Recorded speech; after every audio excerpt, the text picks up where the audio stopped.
Hello, everyone. It's Friday, and we've scheduled a chat with Mike Stellium7, aka Stellium7. He is not right now located in Spain, but he is an American. Hi, Mike. Hello.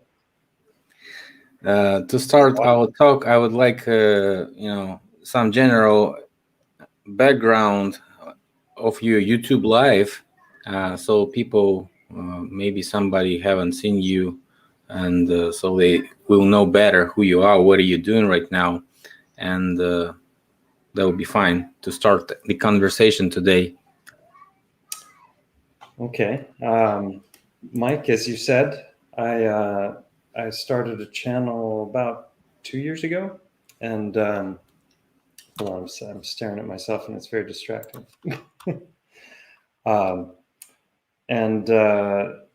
Yeah,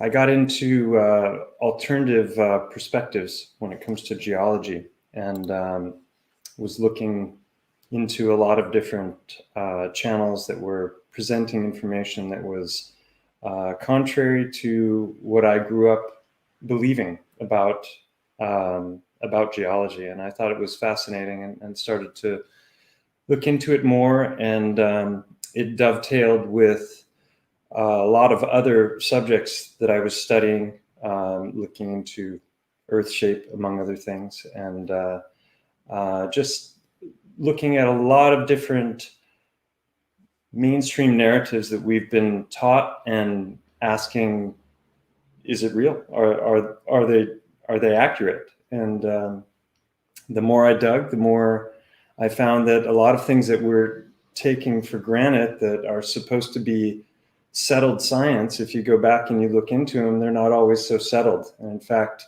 oftentimes, kind of like today, and what's going on in the world now, we find that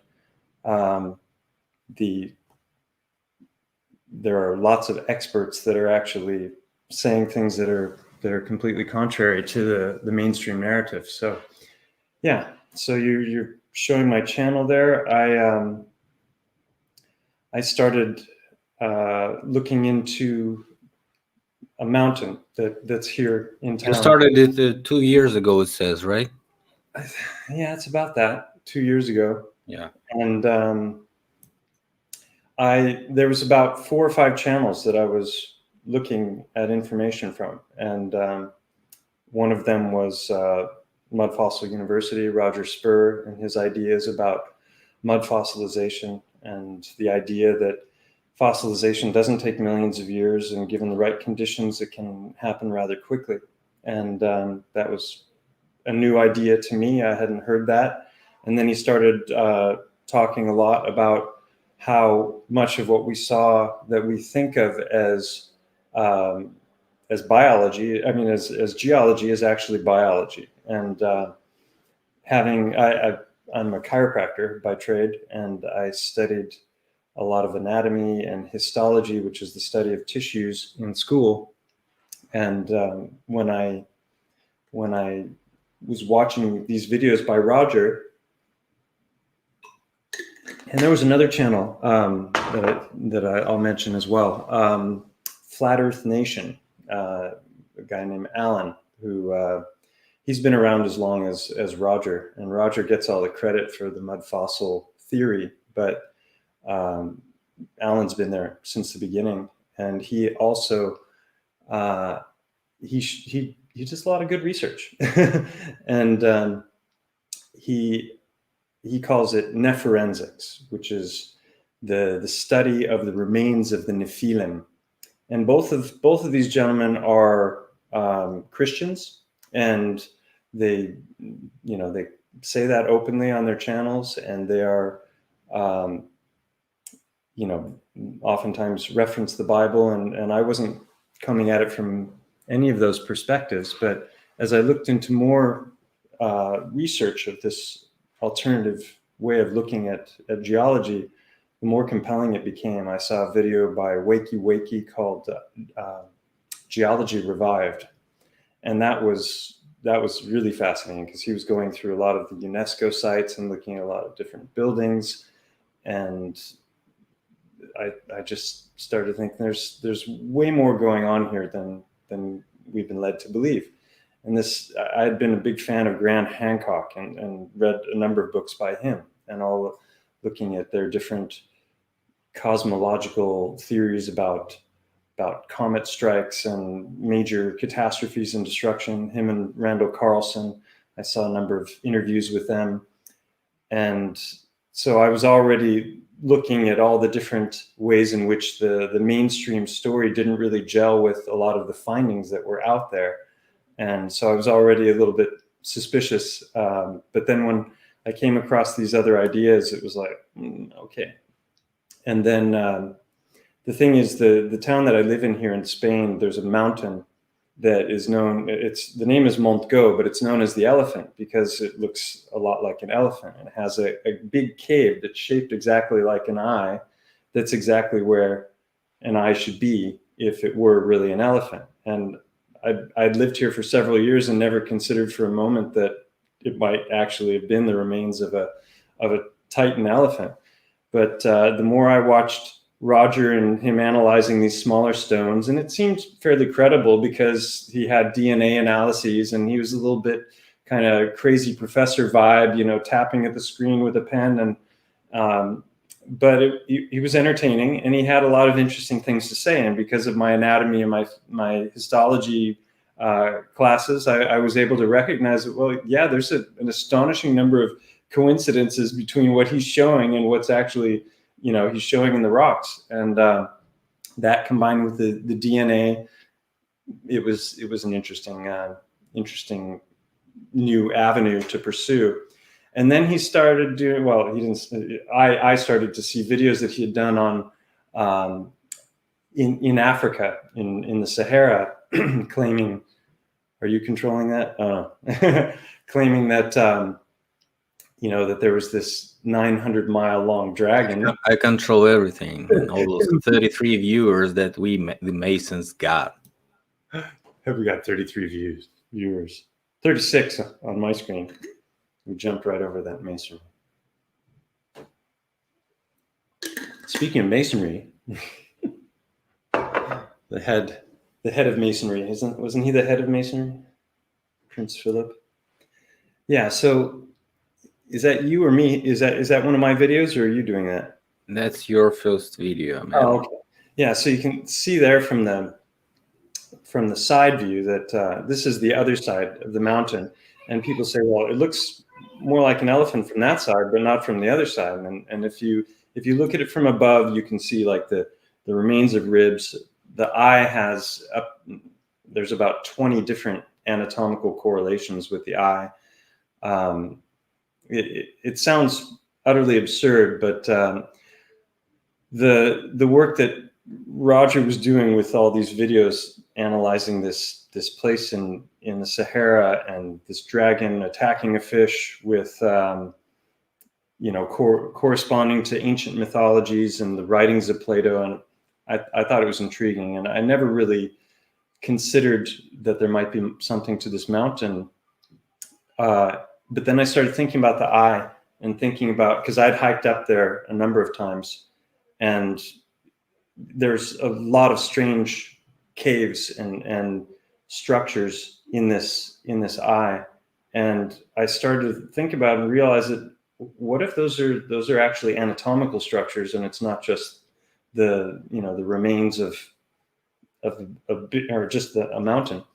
And so rather than just give in to pareidolia, which is when you see something and you think it means something, but it really doesn't, whether it's in the clouds or I can see faces in knots of pine or something. But this is something I didn't want to make the mistake with. So I decided to study a lot of anatomy before revisiting the cave, and got up to the cave. And by the way, guys, you don't know that Mike was restudying the anatomy because he was studying it before, so it wasn't new for him, right? Yeah, no, it was a review. Like, for example, if you look at the structure of the skull, the eye socket has 7 different bones that meet in different places, and that's pretty uniform across vertebrates. So it's not just humans or elephants. And so these different places where the bones meet, there's also channels where blood vessels and nerves can go. And they're very specific. And if you look at vertebrates, they have this composition of This is very important, by the way, because if you haven't seen something like this before in your practical studying or practical, practice that you do during your life, you won't recognize that shape, right? It is impossible to recognize the shape that you haven't even seen in your real life practice. Exactly. And so I think, I've talked about cross-disciplinary researchers. I'm not an expert. I'm not an expert in biology. I'm not an expert in geology. I'm not an expert in any of these things, but I've studied, a little bit of a lot of different things. So you can start to recognize patterns if you have knowledge. And some would say that that's the Dunning-Kruger effect. Look at that. Tell me that doesn't look like an elephant. There was a video by a guy named Jay Dreamers that was called Petrified Titans, and that was a fascinating video, because he started comparing the works of Roger and looking at the mythology and looking at Titans and looking at lots of different mountains around the world, and he showed some of these pictures in his video. Yeah. And the conflict with this, because some people think that this is just the images of the animals, not actually the animals, because you can also create those animal looking sculptures from the rock. Yeah. Well, are you showing my first video here? Yeah. That's so that was the very first video I ever made, and I would never put that in the video now, because that's clearly layering of strata, right? And this, of course. That's what I'm saying. A lot of those pictures I wouldn't include, but I've got way better examples of biogeology, and then all of the research that I did myself on the mountain that I would show. So if you see the videos in order, you can see the evolution that I went through as I studied this, and I found more and more correlations to anatomy that after a certain point you have to give up on the idea that this is just random chance, and you have to recognize that there's a pattern there. So and then moving to the Mongo, actually. You were planning to tell us about how you started the actual video filming and all those evidence lists. What was the actual research method that you used during that? First I went online. I was just looking on Google Earth, because you can, Google Earth, you can fly around, you can tilt it, and you can get in and see things in a different way. So right off the bat, I noticed that when I looked at it from above, that there were cutouts. You had the head, and then there were cutouts on both sides, right where the head would become the neck. The eye was perfectly placed. The other side of the mountain, where there should be another eye, that whole side of the mountain is collapsed. So if there was an eye there, you can't see it now. They call that in geology a synclinal, which is when there's a collapse of layers of strata, and there's a curve there. But when you look at the mountain, you can really, I could show with Google Earth if I share screen. I'm just showing this mountain right now. Okay, yeah. So that side there, there's a cutout right where the neck would be, and then the other side is the side with the eye, and you can see there's a runoff there. So it sounds totally absurd, but the more I dug into it, the more I found not only correlations with the eye, but it turned out that there was also an ear. And not just an ear in the sense that you can see that there's a quarter moon curvature right where there would have been an ear attachment, but also as I dug in, well, after I went up to the eye, I found all of these correlations between eye anatomy and the bone structure. And there's a specific place that we have here in this the maxilla that's called the infraorbital foramen, infra being below and orbit is the eye. So it's below the eye, and it's a hole where nerves and blood vessels go. And all vertebrates have this. It's just that in elephants, they happen to be placed more closer like that.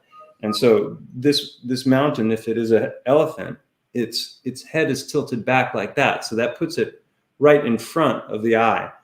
And there's a cave going through there. In my fifth unveiling a Titan video, in the thumbnail, you can see, you look right through this cave. So that first visit up to the eye, after studying the anatomy in the books and having a list of things I would expect to find, I was finding these sutures, like right where this bone meets this bone, there's a line there, and there was a suture right there going back, right in the cave as well. And you can see this line only while studying, right? You cannot see it just like in the pictures. You won't recognize that line and the pattern, right? Well, I show in the videos, I show the pictures and I show side-by-side comparisons, and you can see how incredibly specific just that one thing is. Because where the two parts of the cave meet, there's actually a little bit of an overlap. And I mean, it not only does it follow the line, but it jogs up a little bit and then it goes like that. And I show using an elephant skull that there's a crack right in the skull, right in that exact spot. And that was one of 10 different things that I found. So I already was thinking about making a first video at that point. Then I was just like, I have to show this information.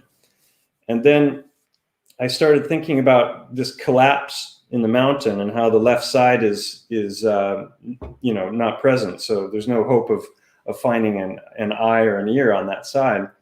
But I figured if the eye is so well preserved on the right side of the mountain, right side of the head, that maybe there was an ear canal as well. So I was thinking I'll go looking for a cave. And when I started looking online for this, I told this story before when we talked last time, but there's a canyon that goes up, and I was hoping to find a trail. So I was looking on Google Earth and found what looked to be a trail. It turned out to be just like runoff of rock. So it looked like a trail, but it wasn't.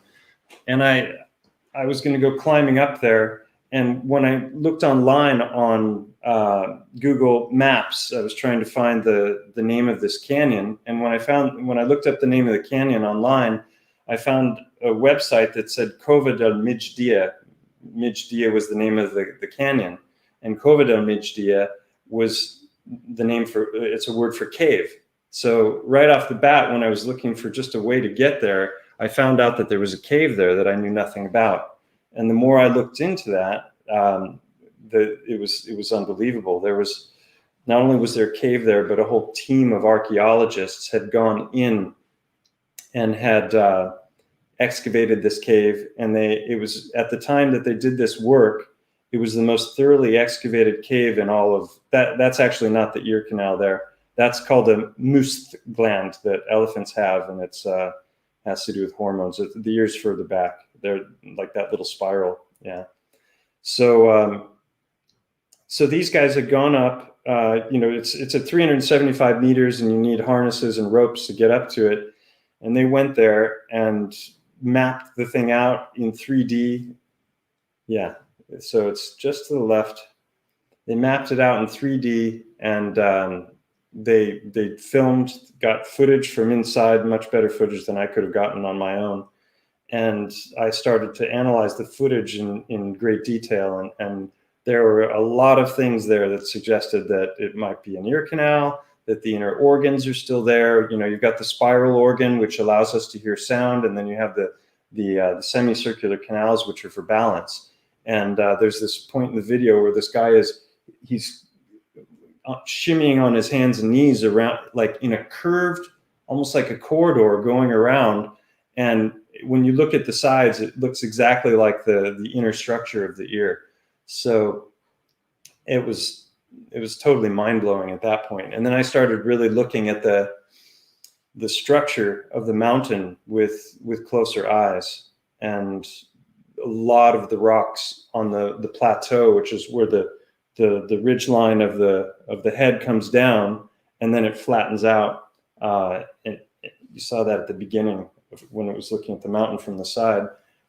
that whole area up there has very, very interesting rocks, and they're very interesting because they correspond exactly to anatomy, and I can show a bit of that later on. So the right side, the collapsed side, or the left side that is collapsed, has none evidence at all, right? Through all the length, nothing really Well, reminds of anything, right? it's not nearly as accessible because the drop off from that side is much steeper, and I've been in there and I've looked a lot on Google Earth, and I've hiked up a few different trails in that region, and I have a new discovery that I'm going to be showing in another video, but I have some little teasers for it. But there's a section there where there's a cave that goes through to another cave, and it has some very interesting crystalline structures inside of it.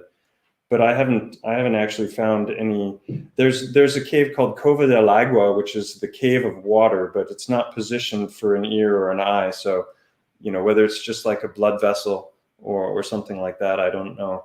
Roger refers to artesian wells. Art is artery. So the idea that maybe the reason we're getting this fresh water that's coming from the deep of the earth and it's coming up through mountains and then cascading down is that those are former blood vessel channels, and arteries. The veins have valves in them, so in the petrification process, they're more likely to be filled. But arteries are there's a better chance that they'll be they won't be blocked. Yeah, that's a video of the team of archaeologists. So the fourth video I did had to do with the histology of the mountain, which is tissue. And I've found so many different, very specific things. There's like our bones, the long bones of our body is where blood is produced, in our legs, in our arms, in our skull, in our spine. And when those break, if you look in the center, if it's a bad break, you can see where the bone marrow is produced, and it's a jagged kind of bone that looks like Swiss cheese. And then the long portion, yeah, that one there is not. There's a better example. If you go back it up just a little bit and pause it. Pause that if you can. So that's showing the outer portion of trabecular bone. You've got iron ore there. You've got these little tiny lines, and if you see them up close, they look just like micro blood vessels, but then you have the larger holes that are entering. And then when you find the really big holes and you look inside, instead of it just being some channel that's been carved out by the flow of water, for example, what you find is as you look inside, it breaks off into smaller and smaller channels. So there's a fractal quality to it, just like our blood vessels have a fractal quality and our nervous system has a fractal quality. Everything is going from larger to smaller and smaller and smaller. And that's exactly what you're seeing in those rocks. And then in addition to the iron ore, which would be the hemoglobin contains iron. That's what allows us to have our blood transport. Our air oxygen transport, because the oxygen binds to the hemoglobin when we're breathing. So where you find the red blood, you're more likely to find the iron ore. But there's also crystalline rocks all over as well. And I hypothesize that those are blood plasma, and that the blood is made of long chain fatty acids. So when it's hit with whatever the cataclysm was, then it crystallizes. Okay, and I'd like you to talk about those hard rocks and your experience with those, because you recently made a couple of videos, including the one where you invited son of one specialist cardiologist who was specializing in heart structure research, right? Yeah. Can you tell us a little bit about it? Well, the way that started was just in general after watching Roger's stuff and starting to look at the mountain differently and just, questioning physical reality in general. I started looking at rocks totally different. I hike all the time, 4 or 5 days a week. I'm out on the trails, and that's how I stay in shape and keep myself sane, especially when, 99.9% of the people around here are wearing masks all the time. It's just, I just want to get away, you know. But that's only the last year. I've been doing that for the last decade, really. So when I started looking at the rocks, what I found was that, you know, you have all these smooth rocks, like you can see there, that are the typical pebble beach rocks or rocks in a river bottom. And those rocks are very, very different from the rocks that you find in the foothills. So as soon as you start to go up the hill, the rocks completely change. But it's not a gradual transition, because those rocks, we're told, they're smooth and curved because they're rolling around in river bottoms and they're getting eroded, and they're great, you know, abrasion and bumping up against things, and, you know, chemical breakdown.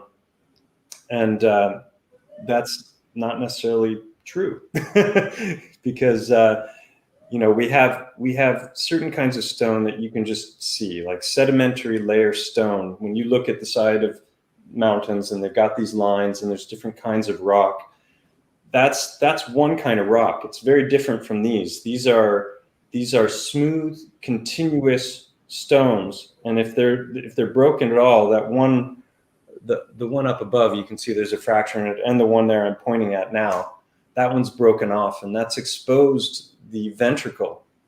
So 5 of those rocks right there are showing pulmonary artery openings. And so the way I stumbled upon this initially was after, you know, watching some of Roger's and Alan's videos. I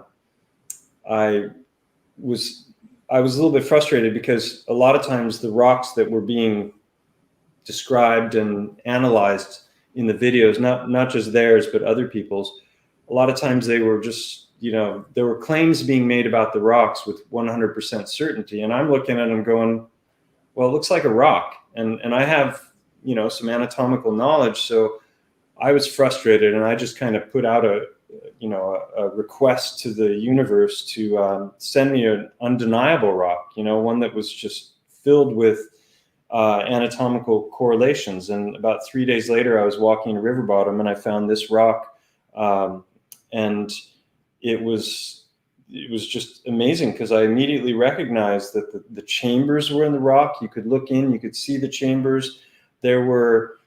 I spotted in the river bottom at least 8 or 9 different anatomical correlations with that one rock. And then by the time I got home and busted out my anatomy book, which had all kinds of detailed images of hearts from cross sections and, you know, different parts of the anatomy, when I started to go through the book and, you know, with the rock there in my lap, it just totally blew my mind because I found 15 different anatomical correlations, and I'm just like, the odds of this happening in a rock are very, very slim. And so I initially sent a video to Roger of just rotating the rock to show the different anatomical features, because I figured he would recognize it for what it was. And I was like, you're welcome to use this in a video if you like. I had no intention of making a video about the rock. And you know, it didn't interest him at all. I couldn't understand it. I was like, this is better than anything he's shown on his channel, in my opinion, based on what I knew about anatomy, and he had no interest in it. So I was like, okay, well, I better make a video about it. And I made a video called Mud Fossils, the Heart of the Matter. And I show the anatomy side by side. I go in with, what is it? Can't remember the name of it's a camera, endoscopic camera, like they use for colonoscopies and stuff, you know. And so I got in there with the camera and show the insides of the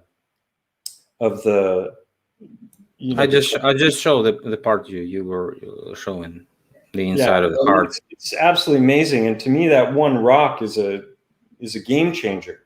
But what happened after going through this whole process and making, right there, the papillary muscles, that little bump, both openings have that bump, and that's where the muscles are that are pulling the valves open. And that little hole in the back there, that gray, there's two. One, the right side is wet because I wet it, and the left side not. And both of those have what are known as sinuses, which are little tiny openings between the chambers of the heart. And that's going in the aorta right there. And on the right, if you back it up again just a second.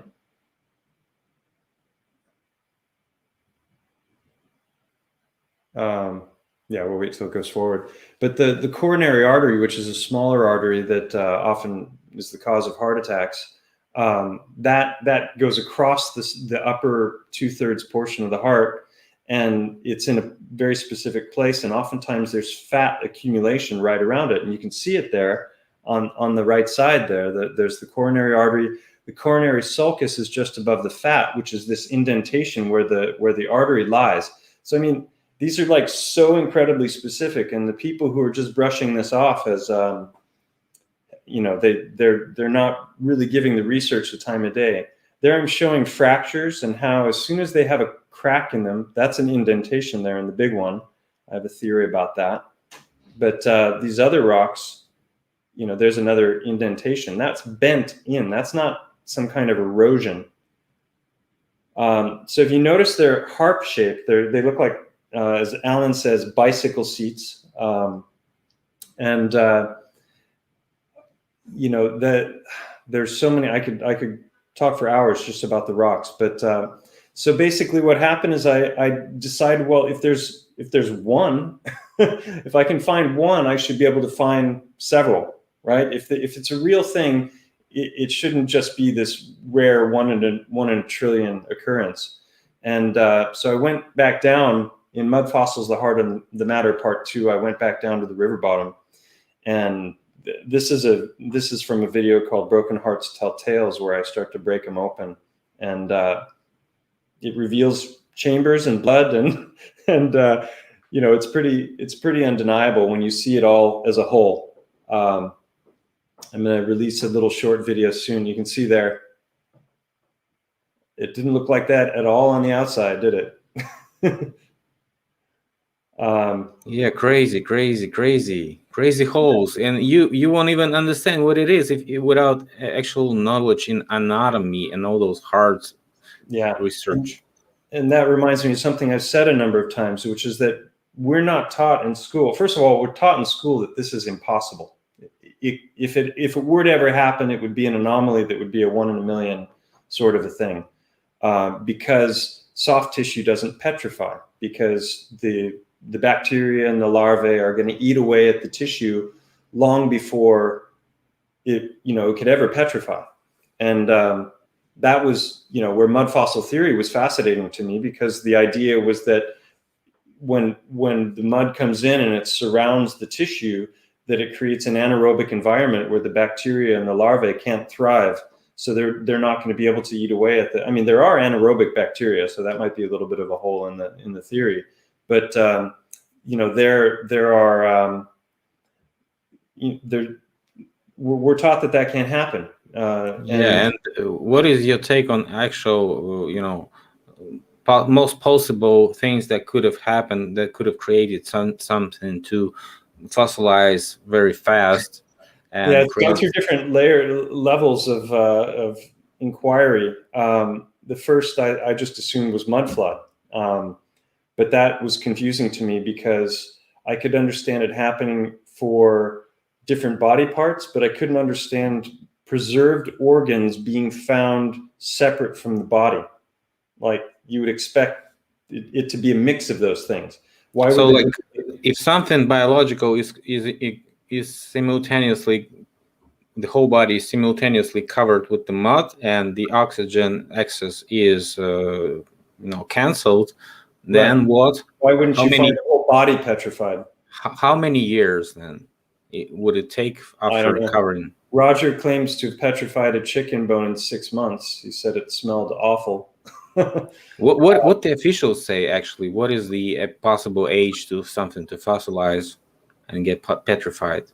Well, there's a lot of, new stuff is coming out all the time, and they're finding, I don't have articles to refer to off the top of my head, but there are lots of examples of petrified soft tissue. Is it hundreds of years, decades? What's the shortest, I would say?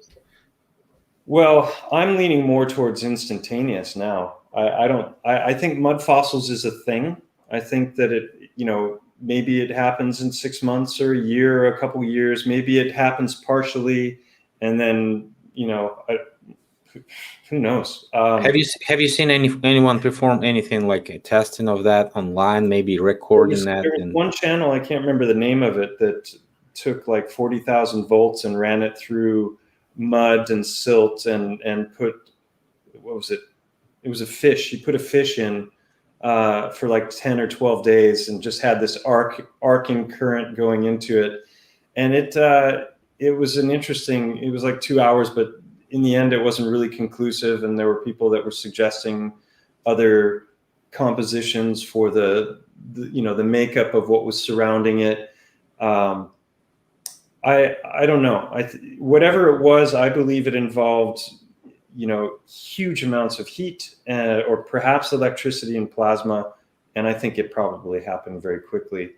Alan, who's a devout Bible believer, talks regularly about the glittering sword, which the Bible makes mention of, which is instantaneous things turning to stone. Got some interesting stuff with what is it? Well, it should be repeatable, right? If so many people watch these videos, like he has like 100,000 subscribers, right? Yeah. I'd say like maybe 1 million people at least watched one of his videos, right? And so somebody could have performed something like piezoelectricity test, or I don't know. So many tests could have been performed for at least a couple of years, at least, right? Yeah, there are a lot of people who think mud fossil stuff is BS, and no, I mean there's no repeatable way. Nobody knows the explanation, right? That is the point. No, but you can find the remains. There's some very good examples of petrified brain. There's Girolamo Sagato, who is an 18th century Italian scientist who he knew how to petrify flesh, and the secret died with him. And there's museums that have loads of, every single body part, he petrified it inside and out. Was he officially publishing his research, that Italian guy? I don't know. How did you find him? I think originally J Dreamers made mention of him in that Petrified Titans video that I saw. And then I just went looking online, websites, and saw a couple of videos. But the pictures are there and the museum is there. So you can go to a museum, right? You can go to museum. There are museums in Italy to this, or at least one, maybe two. And there was another guy, I think his name was Bruno, that was also known to have been able to do it in Italy. So petrification of soft tissue in our past was a thing. Whether it happened naturally in the environment, that's another question. Dave Martin says this is a different type of cataclysm than the mud flooded cities. Well, for sure it is. We don't find petrified people in the basements, but we find actually each time somebody does excavation in Moscow, they find bodies everywhere, and so they try to blame communists for those bodies. I don't know. Sometimes they find such crazy explanations, but things are getting buried way deep in the ground, so it's definitely not petrified, and so it's really different from what Mike says. But the idea of mud covering something. 6 million skeletons under Paris in the catacombs or something like that. Well, yeah. But I think Dave means that is a little bit different, and we agree.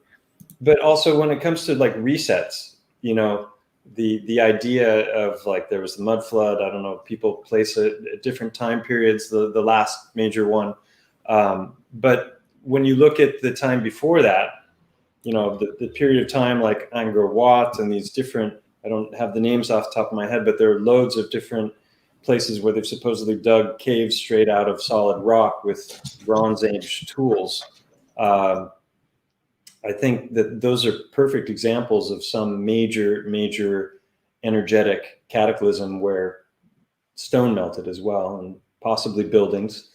There's the whole Elephant Island in the South Pacific. No, I haven't. Hey, Berserker Bear. Yeah, we were touching the topic of pareidolia and possible just creating statues from some rocks, maybe big monuments that could be created by whoever, even miners. Yeah, right? Mike Ferrer talks about the miners doing art, and I think like when you see those elephant shapes where you got all the strata, or it's sandstone, then sure, someone could have stood there with a hose and shaped it out. I have no problem with that.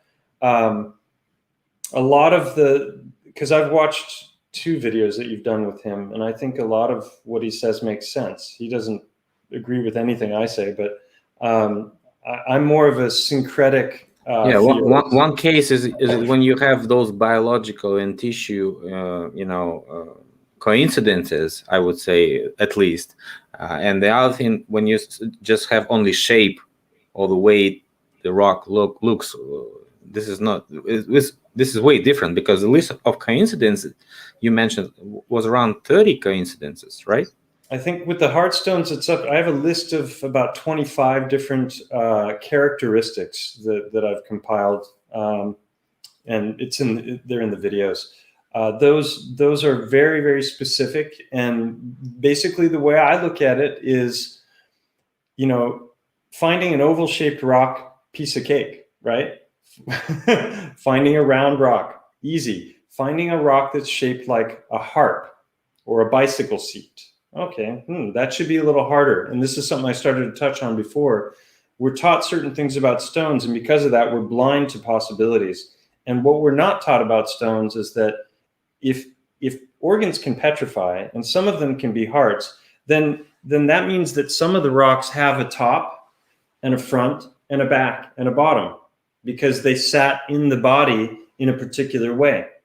So if you understand that all of the different hearts that are out there from species to species are all completely different shaped, they all have similarities. They're all hearts. They all have blood vessel openings in more or less the same place. Some are 3-chamber, some are 4-chamber. Technically, none of them are chamber, and we can get into that later. But the chambers of the hearts. When you I lost my train of thought there. I started thinking about torrent guasp because of, the myocardio-ventricular band. So if you look at how the heart sits in the chest cavity, it's got a slight tilt to it. It's slightly to the left, and it has attachments at the top, and that's where the biggest blood vessels come out, the aorta and the vena cava, and then the pulmonary arteries go in on the side or slightly in the back. And so if you look at the anatomy of it and you start to compare that to rocks, if you start to find a bunch of very specific things in the rocks, is it pareidolia or is it a pattern? And how many of those specific things do you have to recognize and spot before you can rule out pareidolia? Because what you have is a very easily verifiable, repeatable pattern. And that's what I've shown in my videos, is that this particular shape reoccurs way too often, this harp shape. And the reason it occurs is because when the body dies, the heart goes into contraction, right? Rigor mortis, all the muscles contract in the body. And when it does that, where's the camera? There's a spiraling that happens with the contraction. So these rocks are curving in on the sides and twisting slightly. They have holes at the tops, holes at the sides. Oftentimes they'll have what are called sulcus lines, which is where the different parts of the heart, when it's folded up, they meet in different lines. So you get lines going one way and lines going another way. You can't really see it in that picture. And that one there, there's a chunky portion at the top that's where the investitures are for the heart going into the chest cavity. So a lot of the rocks will be rough on the top. They'll have indentations or holes. And these are very, very specific things, and the more of them you find, the more of them on that list, the greater the chance that what you're looking at is probably a petrified heart. You have actually used the scientific method. Can we assume it was scientific? Pause that there. Go back a little bit, because a lot of people that criticize me, they're like, if you go back to that diagram, they're talking about, oh, you're just cherry picking. That's the term. You have a belief, and you want to find rocks that match your belief. So you're going out and you're looking specifically for those. Well, there's some truth to that in the sense that I'm trying to spot patterns, and this particular kind of stone reoccurs over and over again. Why is that? Well, other organs like kidneys, like how often have you found a kidney-shaped rock, with a little indentation right where it should be, the other way, like that? That happens all the time. It's very easy. A spleen is shaped like a disc. So there's a lot of very boring, nondescript rocks that if you started pointing at it and saying it was an organ to somebody, they'd call you a lunatic.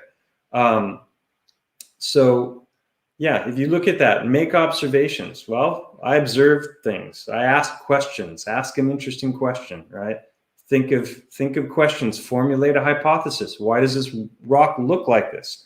Well, if I put aside the pre-programmed beliefs about rocks where they tell us that all of those rocks that you saw in the video earlier, when I had them all lined up on the table, all of those rocks are the byproduct of sedimentary layers forming from creatures dying under the seafloor and on the land and getting buried and buried and buried and under pressure for millions of years. And then tectonic activities is going to break those upward, and then pieces of that are going to break off and roll around and then go down to the smoothed out in the river bottoms.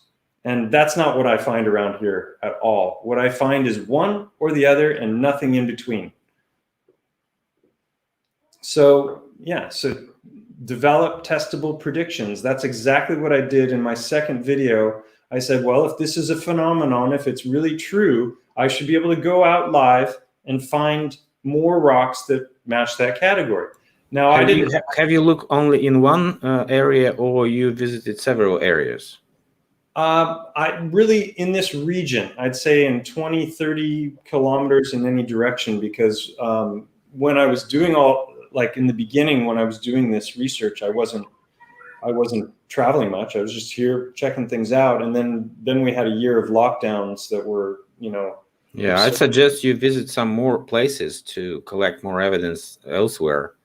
Yeah. I mean, the thing is, I know it's not a local phenomenon because people have sent me pictures from all over the world. They've seen my videos and they sent me emails and different things. And they're like, is this one? Is this one? And people in other places are finding much better specimens than I am, because they're finding, like, I think that once it's already a rock, if there's another reset, then it's going to get bleached out more. It's going to become more like bone white, and you're not going to really notice the color. So I think the ones that have like that one's pink there, and then I'm going to show so you can see how red it is inside, and that one's even showing a little bit of a chamber. So I've, within an hour or 45 minutes in any direction, I've gone, and what you find, they tell you, you would expect to find rocks like this in river bottoms because of erosion, right? But as the officials say. Yeah. I'm not saying this or that correct, man. Yeah, but as soon as you start to go up the foothills, you don't find that. You might find one out of thousands and thousands of rocks. But what you find up in the hills in this whole region are fragmented pieces of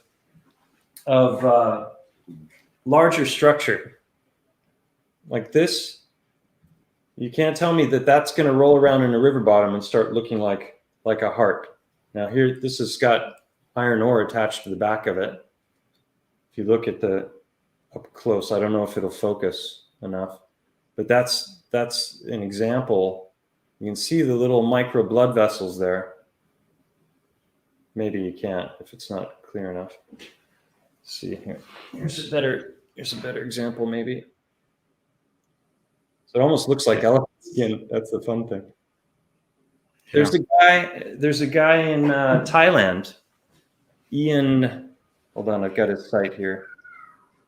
We can play a little video from his channel. It's really interesting. He saw my videos and he saw Roger's videos, and he started to realize that he had seen what I call trabecular bone, which is the fourth Titan video, I go into detail about bone structure, what bones look like inside, what cross sections of bones look like, how I would expect that to manifest in a creature that's 3 miles long. And he saw my breakdown of that and realized that lots of the places that he was familiar with in Thailand had similar kinds of stone. But as he started to look at it, it was on a much, much bigger scale. So he's basically looking at all of Thailand being one elephant.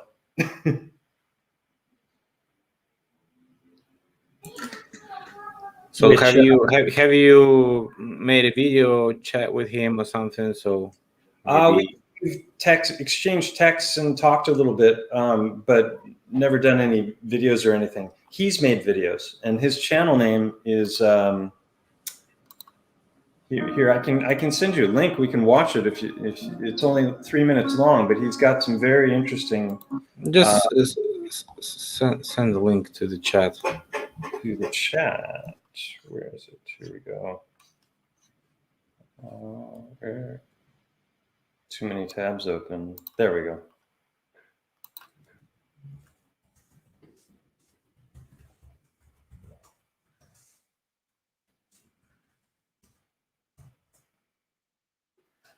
Oops. Everybody, you.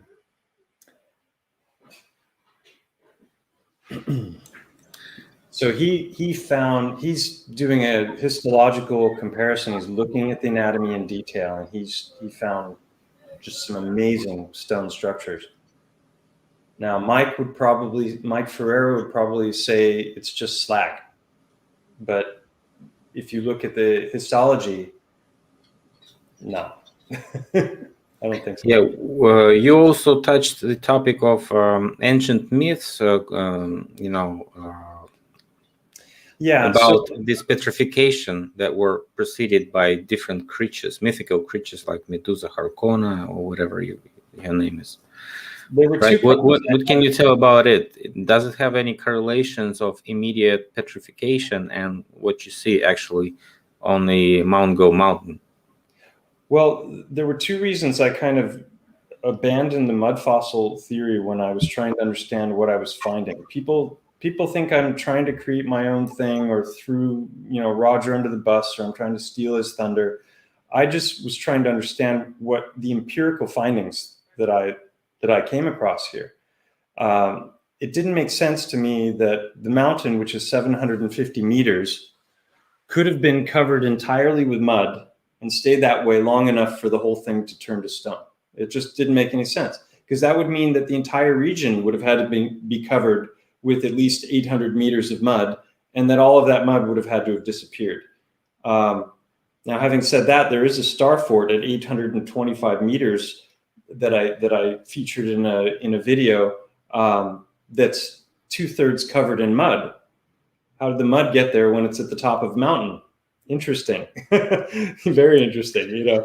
Someday I've got a lot of great footage of that star fort, so I want to. Yeah, all the rocks could have been mud before, because we see this geopolymeric way of petrification. For example, in Armenia, where they were creating defensive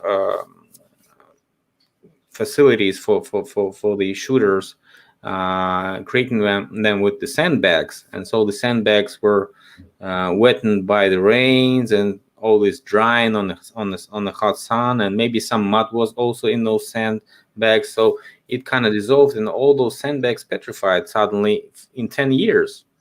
And right now it's just like what you have in Peru or something, like a megalithic wall, man.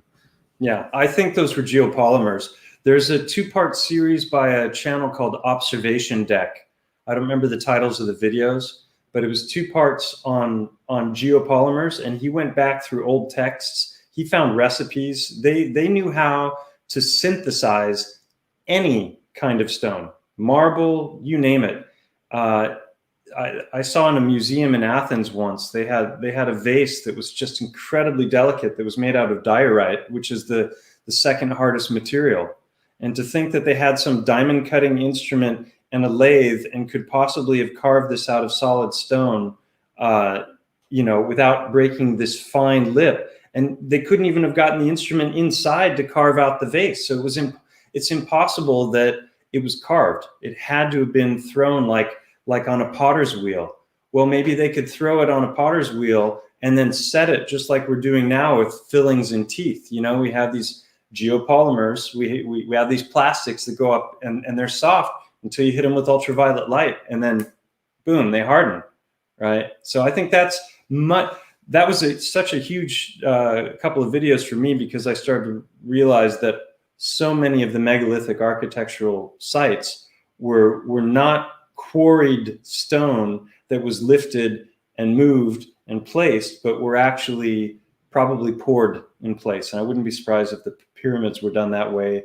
Baalbek, these incredible sites, it makes a lot more sense. Although at Baalbek, you can see 1,200-ton stones that look like they're in the process of being quarried out. So I don't know about that one, but I think geopolymers is definitely a thing.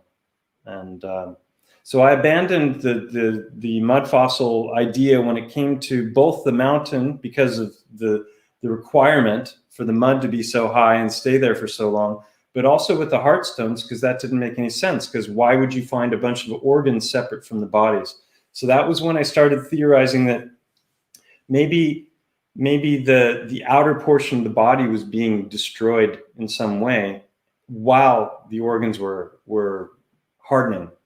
And that was, I mean, just to simplify it, I call it boiled egg theory now. Yeah, those are interesting. The trees that grow up through layers of strata, that, doesn't work that way. So-called petrified trees. And actually, these are just polystrata. They just grew up. They just grew straight up through the stone, right? Yeah. Sometimes we have this is near Greece. There's Yellowstone River, and this is Hungary. I want to talk about this one, and I made a video about this. So also found below the level of surface while creating these excavations in this quarry procedures, and so they found all these petrified stumps. Mm-hmm. So that's fascinating. So they've removed that earth then, or did it disappear? Yes, and so it was like they were standing vertical, not horizontal. So probably they call it just coincidence while they been excavating this quarry for coal. They were seeking for coal, and that's why. And these are horizontal petrified trees, right? So they're just laying around, right? So, and those who were petrified while not being knocked to the side, very interesting way, because they're supposed to be petrified kind of fast, like the way you are talking about in your Mongo video, because huge body of elephant will be probably dissolving on the sun, and will just lose a bunch of different. That was why I originally thought it was mud flood theory. Yeah, so it was covered. It was covered right after it's supposed to be dead. This animal was dead, right? Right. Yeah, that would work maybe for a normal size elephant, but an elephant that's the size of a mountain, it doesn't make sense to me. And it doesn't make sense with the heart stones either. So then I started thinking about, well. And by the way, what is your explanation about so many heart stones at the same area? Well, I think that the world was far more populated with life, even as much as 100 years ago. And going back maybe 500, like Dante, whether it was written in, what was he, 1400s in Italy, he talks about flocks of birds being so great that they blocked out the light of the sun. So I don't have a problem with the quantity, and also the idea that maybe there's multiple resets and that life comes back and thrives again, and then there's another reset. Well, the rocks from the last reset are still going to be rocks after the next reset. So then there would be an accumulation. Could this be just the creek where all this mythological situation from the Greek? It's more in the valleys, and then the beginnings of the foothills. But so, how do you compare it to the myth? You said there was only one place in the Greek myth, and they said there was a land of Medusa, right? And she was, No, I was. Okay, you might have misunderstood what I said in the video.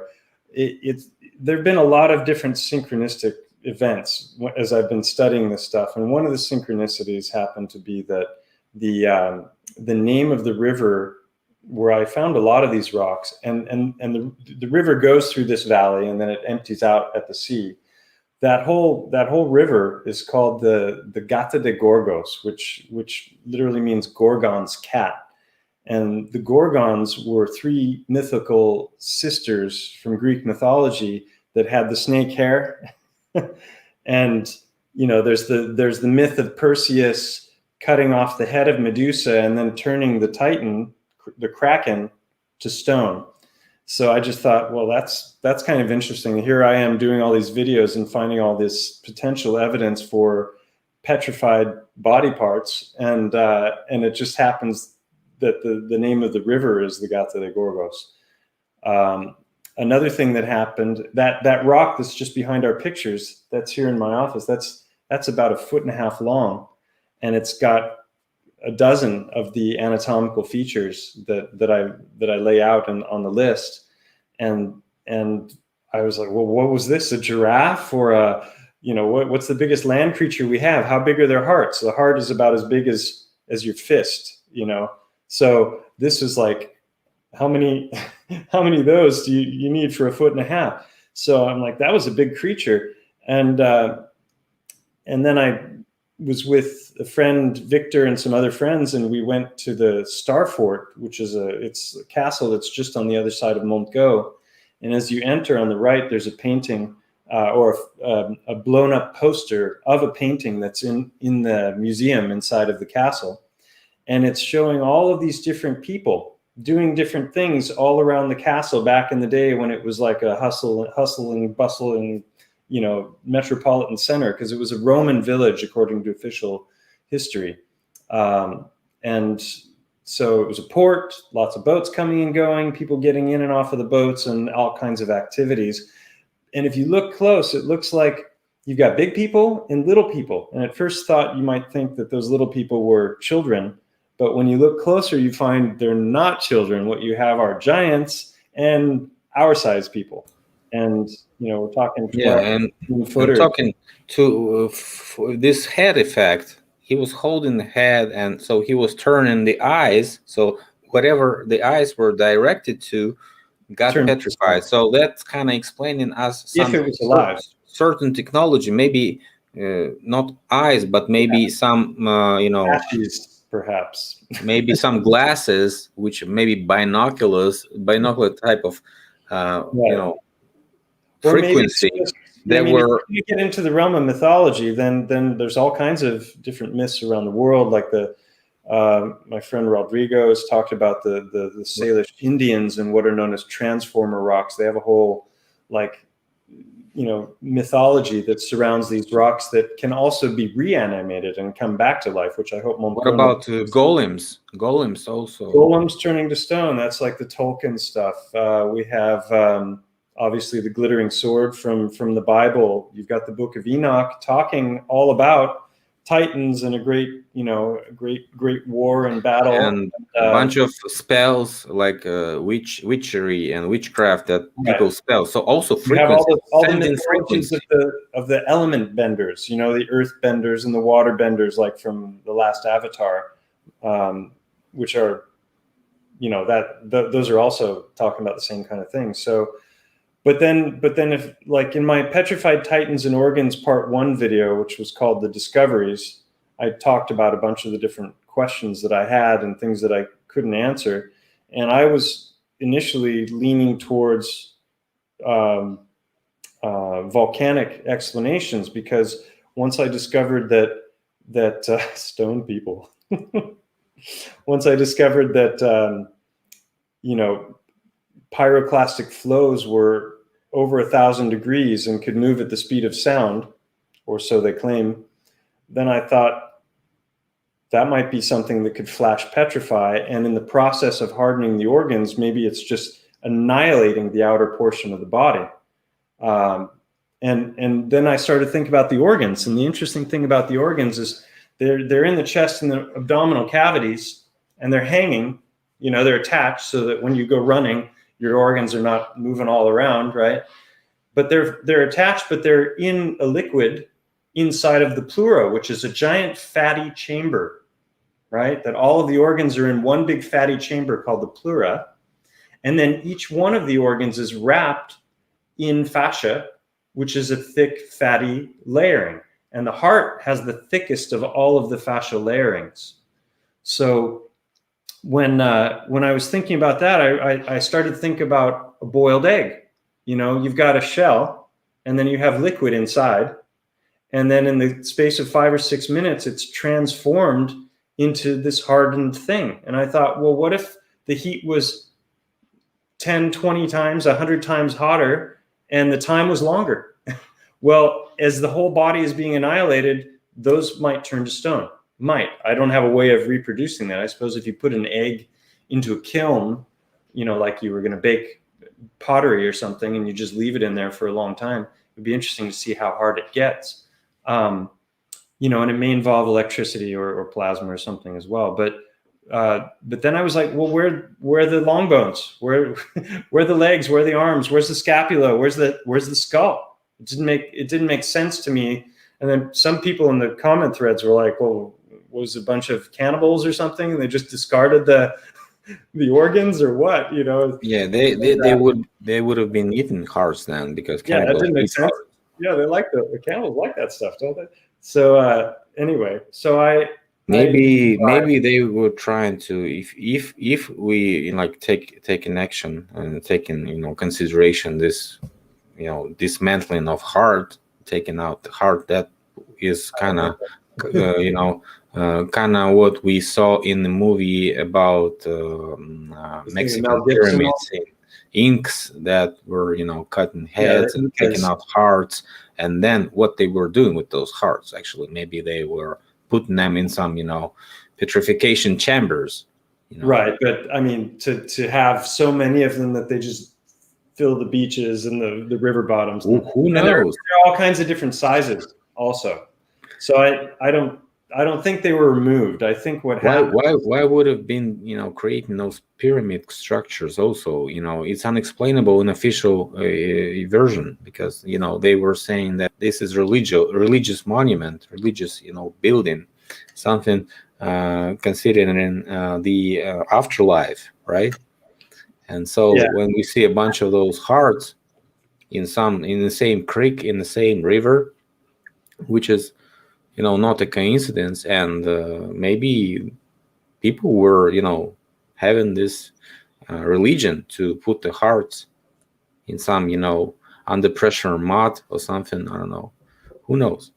Well, this is an open source investigation, as my friend Howard likes to say. It's like, I don't have all the answers. I don't have a big budget. I don't have access to university machines to do, I always forget that word, spectroscopy. That's it. Spectroscopy or CAT. I tried to get CAT scans done of some of the hearts, because I've had donations on my channel, and I was just going to use the money from the donations to do the CAT scans. And then when I went to go try and do the CAT scans, they said, no, only human subjects. And so now the next thing eventually I'm going to start calling veterinarians and see if anyone has a CAT scan, then, and maybe isn't such a rule follower. But going back to, I don't think they were removed. I think what happened is the outer portion of the body was annihilated. And it was a friend of Nathan who I was talking to that kind of clued me into a possibility. He was asking me if I was familiar with bone broth, which I wasn't. I'd never made bone broth. And he was saying that if you take a crock pot, which is a pressurized cooker, and you put bone into it, even thick bone, with relatively low heat and pressure, within a few hours, that bone turns to sponge. And if you keep going with it, it turns to a gelatinous liquid substance, right? So with a lot of heat and pressure, bone just softens to nothing. And so if you had that heat and pressure while the bones, the long bones in the skull, are being wiped out, then meanwhile, the organs inside of these chambers floating in water are going to boil like crazy and harden. And so maybe what happens, is that's what's left after whatever hits them. So deformation correlates with what you see in coroner examinations of heart, which was laying in the heat or on the sun for some certain period, right? When it starts to turn around and kind of curve while drying out. Oh, you mean it's like starting to curl up? Is that what you mean? Everything, when it's drying out, it starts to deformation, and it's trying to squeeze it. It's squeeze, and you saw that on the stones when it has little spins and curves. Yeah, that's the most specific, apart from the blood vessel openings, the most specific find that I've found with the heart stone so far is like some of them, if you think that it has a top and it has a pointed bottom, and you look at the bottom of it, some of them, they literally spiral like that. And if you saw in the video that you were playing earlier, that there's this spiral contraction. It's a twist. It's a twist which is normal to a heart which is getting dried, right? Yeah. Oh, you asked me about the doctor as well. So that was fascinating. I can't remember where I came across the video, but someone who had seen my videos posted a comment, said the heart is a rope. And I think maybe that same person recommended the helical heart video, which I saw. And I was just utterly blown away, because this medical doctor, after decades of experimenting and dissecting thousands of hearts of all kinds of different species, he finally figured out a way to untie the Gordian knot, where he was boiling the hearts and removing the fat. And then he was able to literally dissect the heart with his fingers, not using any knives. So he's not cutting any of the fibers. He's just separating where the fibers meet in different places. And as he does that, he unravels it, and it's literally one long continuous band that rolls up in this really complex way to create the heart. And it was so fascinating when I saw it. And it started, I started to realize when he rolled the heart back up that there were these points where the different fibers were meeting. And I was like, wait a minute, I've seen those lines before. Let's see if it's kind of dark in here, but here.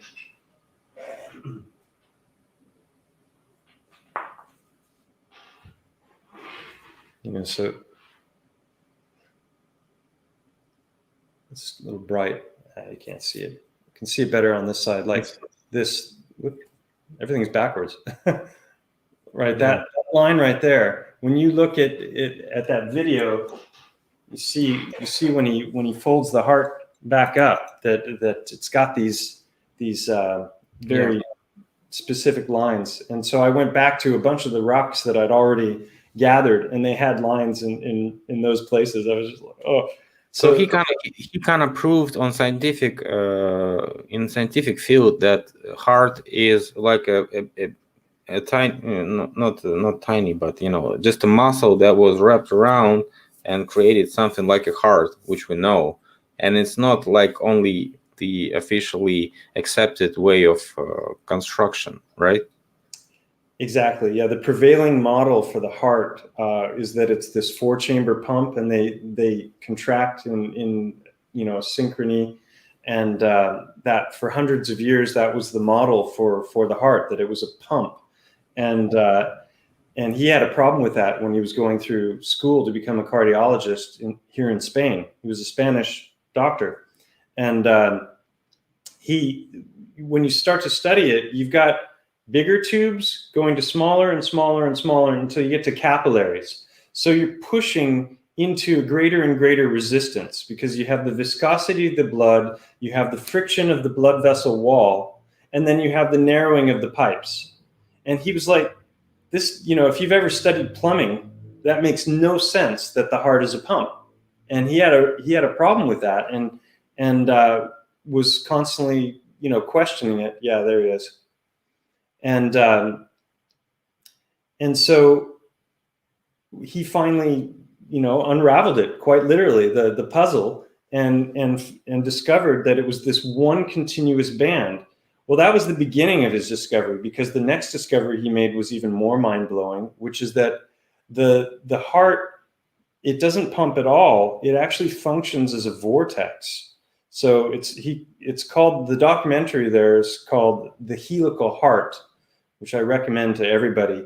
And basically there you can see it. Now, this is a cross-section of the heart from looking above, looking down, and it's a CAT scan going through the different lines, and they're showing, you can see the spiral fibers as they go further down the heart. So the heart is following the same pattern that we see all throughout nature, and it's not pumping at all. I personally believe that the blood is being pulled through the blood vessels, and I think that the red blood cells themselves are shaped like toroids. So I think that there's some kind of have you ever seen the quantum locking where they have the semiconductors that are super cooled and they float them on a magnetic track, and they can even tilt them like this and it'll go around the track, keeping the same tilt. I wouldn't be surprised if the blood is moving through the body in a similar fashion, and you have these spiraling vortexes that meet, and the heart is the singularity of the body, really. It's the more you learn about it, the more fascinating it becomes, and it has its own electromagnetic field that it's emanating. It's quite a thing. So he discovered the shape and how it was, how it was structured, but then he was able to show that the heart is actually, it's functioning in this spiral fashion, it still hasn't been integrated into cardiology programs around the world. I mean, this should be everyday knowledge that everyone is taught, and most people know nothing about it because they have a vested interest in us, not understanding how things really work. So that's Gerald Buchberg. He was a famous American cardiologist who really discovered and pushed Francisco Torrent Guasp's discoveries into the mainstream after 25 years of dissections. He should have won the Nobel Prize, but most people have never heard of him.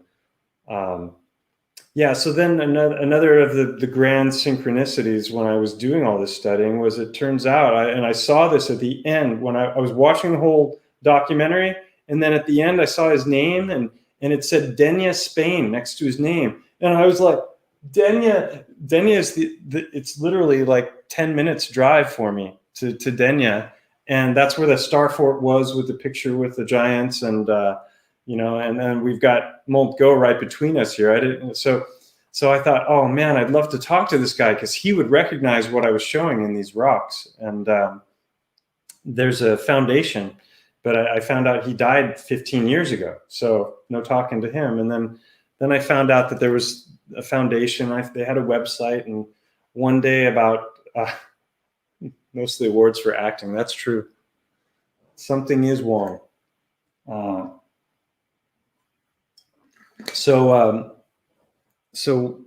about a month, I don't know, maybe 2 months ago, I got the courage to call the foundation and see if there was anyone there that I could speak to that might be able to, put me in touch with a cardiologist who knew about Guasp's work, was open-minded enough to consider that sometimes mavericks do have ideas that everyone else rejects, and sometimes they reject those ideas for decades. And I wanted to, see if a cardiologist could recognize what I had to show, So I called, and Francisco Torrent Guasp's wife answered, which I kind of half expected, but I really wasn't expecting it. So I spoke to her for a little while in Spanish, the best I could, and she was really nice. And when I told her what I was hoping to do, she put me in touch with her son, who was Junior, now not Junior because his father's no longer alive, but also named Paco Guasp, Paco for short. And yeah, so I called him up that day and spoke to him on the phone. And I didn't tell him exactly what I wanted to talk to him about because I was afraid he'd think I was crazy. And so I just told him just enough to pique his curiosity. And he was like, well, I'm coming to Javier this afternoon. I could swing by. And I was like, sure. So all of a sudden I was like, I had 3 hours to prepare for this guy coming and go through all my rocks and organize them and lay them out in a way that was coherent. And by the way, being a little crazy is okay when you do something outstanding, right? Yeah, in Italian they have an expression. They say genio è sregolatezza, and that when you put an S in front of something, it means the opposite, and it means genius is, you would translate it directly to without ruleness. It's not without rules, but without ruleness. Genio è sregolatezza. I always love that one. Yeah. So he came by, and I filmed before he came, just talking about my thoughts, and then showing what I was going to be showing him to the people watching. But I didn't want to ask him to film or to record him when he was here, because I thought it would make him nervous and put him on guard. So I did. So you told him you have a YouTube channel, right? He knew you would be making a video. I sent him a link. I told him that I'd made a video about his dad. I made a video called Helical Hearts, Petrified Organs, and Synchronicities. And I talk a lot about his life, and I talk about the things that he did and his discoveries and why they're important. And and then I show how it relates to what I was finding in the rocks. And it's, I recommend that video if people are curious about this subject at all. And I told him about that. What was his reaction actually after you showed him all those rocks? Well, he was here for almost 90 minutes. So at first I thought he's going to think I'm crazy and he's going to want to go. And I decided beforehand that I wasn't going to mention the mountain at all, because the rocks is already a big enough leap to try and get your head around and to consider as a possibility. If I told him that the mountain that he grew up next to used to be an elephant, he probably would have left a lot sooner than 90 minutes. So I don't know if he'll ever come across that information or not. But he was open. He was kind of curious about it, and he was listening to what I had to say. I took him to, showed him the best rocks first, because I didn't want him to immediately reject it. I wanted to show him, look, there's a lot here, especially when you see them all lined up next to each other. The number of my friend Victor has talked about, because I don't have any XRF, or CAT scans or anything that the skeptics would consider to be, real scientific evidence. I've followed the scientific method to the best of my ability. And I'm observing empirical evidence, but there are no variables to manipulate. It's not like I have a test that I can perform to prove it. There are different machines and different things where I could look at the atomic structure and what the constituent elements are and what the breakdowns are by percentage. And if that corresponded to the elements that are in a heart, then that would be game over, in my opinion. But the problem is that there may be transmutation of elements occurring as well. I've been looking into that a lot lately, the idea of biological transmutation, where plants and beings can actually take atoms and turn them into other atoms. And we're taught that's not possible in the mainstream model. We're taught that requires suns and massive gravitation to create the kind of heat and pressure necessary to create new elements that give rise to the periodic table. And that's also not true. Ancient What are you building. What are Yeah, your we thoughts talked on about ancient that buildings? before. Yeah, geopolymer. I think a lot of them are geopolymers and were molded. I don't think a lot of this stuff was carved. I mean, the economy is the most explainable thing in construction, right? So you have a limited amount of resources each time you start any construction.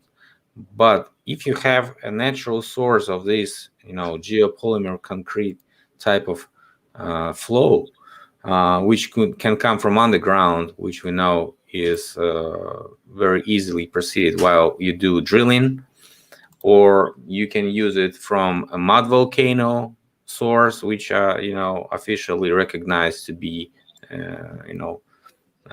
officially recognized mud volcanoes sources, which are everywhere. For example, where I live in Russia, you probably have mud volcanoes in Spain, and you name it. So many countries have mud volcanoes. Just Google it. Probably your area guys also have some, or the so-called hot water sources, springs, and so on. So this is all related to something hot and preheated mud type of solution that might come from underground. And when it solidifies, when it gets heated by the sun, or when it dries out, literally, it becomes something like a cement, biological cement type of organic cement type of structure, and it solidifies to rocks, and even can be looking like granite. Granite. Yeah. Well, I think they can produce any. In the observation deck videos that I mentioned before, he talks about something called desquamation. Squamous, if people might have heard of that, like our skin cells, when you look at the different layers in the skin, the top layer are called, they're flat, and it's called squamous cells. And this is a term that's used even to this day with companies that manufacture different kinds of stone, creating geopolymers. And basically what happens with the geopolymer that doesn't happen with naturally occurring rock is that there's an outer layer that starts to flake off, just like we get dead skin cells that kind of fall away. And apparently when it's like nature made it, it doesn't do that. But when you look at a lot of these buildings, they show the telltale signs of desquamation. Yeah, there's a bunch of mud floods and mud flows everywhere. So this is not just an ordinary same thing, which is extraordinary thing. Everywhere you go, you can find mudslides and those rocks and so-called rocks, but literally it's just the stockpiles of mud. Yeah, when you were talking with Mike Ferreira, he was talking about. I mean, he's putting everything within the context of mining, and I think that a lot of what he says has merit and is interesting. When some of the things where he's looking at laser ablation and comparing that to what different volcanic structures look like, very, very interesting. But when it comes to things like limestone, which is what this mountain is made of, and when you look at bone, that's an interesting thing about trabecular bone and the structure of bone. When you look at limestone, according to mainstream geology, limestone is made of bone. That's the official, like, if you pull up That creature skeletons, right? That creature skeleton. yes, coral, skeleton, mollusk, shellfish, compressed for many, many years. I'd like to. There's something I want to talk about that has to do with letting go of sacred cows. That ties into this. If I can share my screen, how do I do that? Is it possible with this? Yes, if you watch below, you see share button. Then you press share the whole screen, and then you press on that whatever image is looking like a screen on that in that window. Gotcha. Okay, so let's see. I'm going to share screen. 2 monitors. Yes. Is it going to share everything? No. Good. Okay. Move that one down. Can you see my screen now? No. No. Hold on 1 second. Let me look at it again. Oh, I didn't do the final. There we go. Okay. All right. So I just want to show you, if we look at limestone, where'd it go? I have a folder. You show us the green people. Green people, yeah, that's a story for another time. Sorry, 1 second. There we go. Next. Yellowstone. The paint pots must be mud volcanoes. Okay, so you can see that, right? Yep. So here we have limestone that you can see the shells in it, and those can be very, very small. And here you can see the coral and the different shells compacted. So I think that there are limestone sedimentary layers that are made out of all of these creatures, but not all limestone is like that. And somebody who was very critical of my channel, he had studied geology, and he's like, what you're saying is completely impossible, because I've been in Spain and I've climbed those mountains, and I've seen with my own eyes that the limestone looks like this, and if you just pull out a microscope, then you'll debunk yourself right away. So he didn't want to give my theory the time of day, because he was assuming that Mont Go and all the limestone that I was reporting on around Mont Go looked like this. And I had been walking here for ages, and I was like, it doesn't look like that at all. What you find more is, let's see. This is what trabecular bone looks like under a microscope. It's fractal. You get these Swiss cheese holes, and then it gets thinner and thinner the deeper into it you go. And let me just switch to another folder here. There we go. So this is the limestone that you see around Mont Go. And you can see here we've got the larger. This one is way different from what you've been shown before. This is way different. Yeah. Here's one here. Yeah, so this is look like a some maybe spine bones, something like this. This is bone, even according to geology, but not as I intend it. But you've got little micro blood vesseling. You've got holes going in. The holes are inevitably filled with a dark red earth, or they're filled with iron ore, or you've got quartz crystal, which is I don't have an example. This is a big one. How much iron? How much iron is in the blood? How much iron?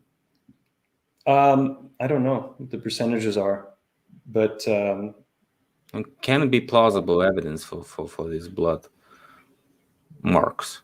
See how this is going this way into the darkness, but then there's one here going down that way. To me, this debunks the whole idea of erosion by some kind of water flow. That This selectiveness of this tunnels, the selectiveness of the tunnels isn't and that's how blood vessels. Here you see my foot, so you can see that's a pretty big chunk. Water doesn't select which way to flow; it just flows, right? So it doesn't create the special micro chambers in certain places where it's coincidental, looking like something else. And when it's broken up, like here, this chunk is missing, and when you look at it, you can see that these lines go through it also, and then what are the actual odds? What are the actual odds of this to be created this way? Yeah, I'm constantly asking that question. What are the odds? I started to say before, my friend Victor, he says that what I've started on are. This is what's known as proof based on logical consistency. So I don't have some kind of an experiment that I can perform. And I haven't done testing with some machines that people would accept as the word of God. But I have compiled a tremendous number with both the mountain and the hard stones of anatomical correlations that I think go way beyond chance. And there's a part 6 to come on the Titan series as well. So here is bedrock, and here is an outer layer. And when you break that away, it's got red mud underneath it, and then there's vascularity as well. This will give you an idea. It's like, oh, you would think this was just deposited, by a mud flood or something. But when you start to break it, if I took this rock here and I broke it open, then it would reveal chambers with mud inside the rock, which doesn't make sense. And another thing that's really interesting, and this is something that I've been thinking about for a long time, and it's going into the next video as well. Here you see what I call transition bone, which is like, you've got cortical bone, which is the thicker bone. It's easier if I have a visual here for it. See if I got one.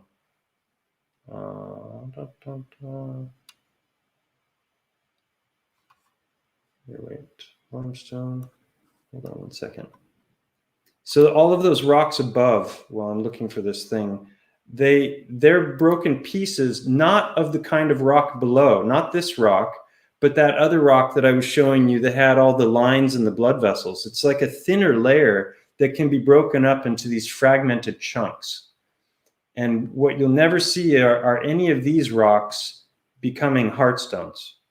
And what's interesting about these terraces is they literally cover the entire this entire region of Spain, all the way up to like mind-boggling heights are terraces everywhere you see. I'll show you some.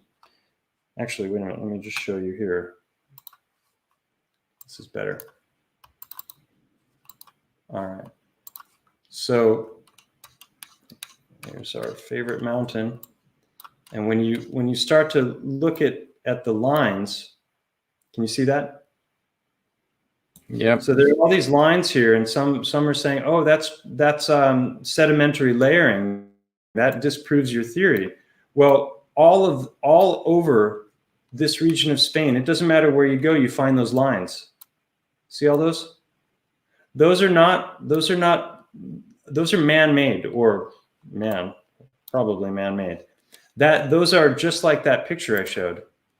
Those are these, and they are in quantities that defy belief. Here, hold on, let me just show you.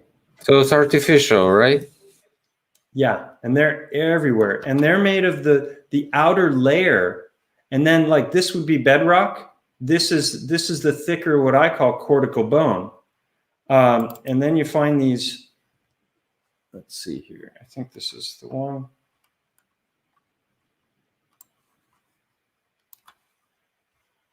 So this is a really big older terrace, and you can see like so it's like a slurry walls for this hill not to collapse and maybe used for transportation. Oh, yeah, they're used for lots of things. They're used for agriculture. It's a very dry region, so they use them to catch water, and they're also using them for growing almonds and olive and fruit trees and this entire region. You cannot even imagine the scope of how many of these terraces there are.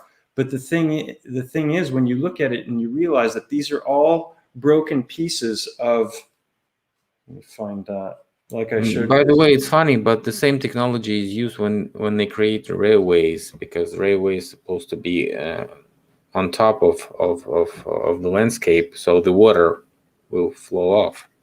Mm-hmm. And they also cover it with these rocks formations like you just showed. Yeah, so if I were to break this into pieces, the pieces would be very jagged. You could use it to build a wall, but like a terrace like that, but you wouldn't use it to build a building because it's so riddled with holes. It's not, Yeah, you have to have cement to compose all this stuff, right? And those walls are without any cement. They just, compelled together, and that's it. Yeah, no, they've just placed them. They've just stacked them, and that's why I wanted to show Stacked you. together. Like here's an example of how wide they can be sometimes. Look at that. That's just filled, and that's literally out in the middle of nowhere. That was on a trail the other day that we discovered.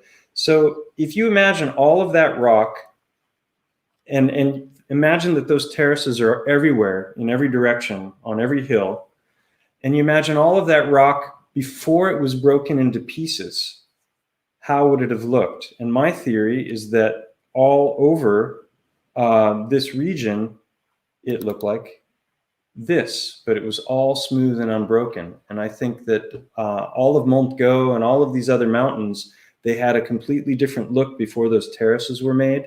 And then with the terraces comes all the vegetation. So you see regions and it looks like, oh, there's just a lot of trees there. There's no terraces or anything. There was a whole region nearby here that burned a couple of years ago.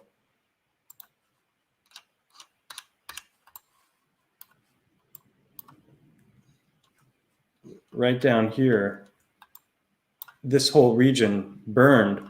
And once it burned, then it exposed. You can see these terraces go all, this area has been lived in for a very, very, very, very long time.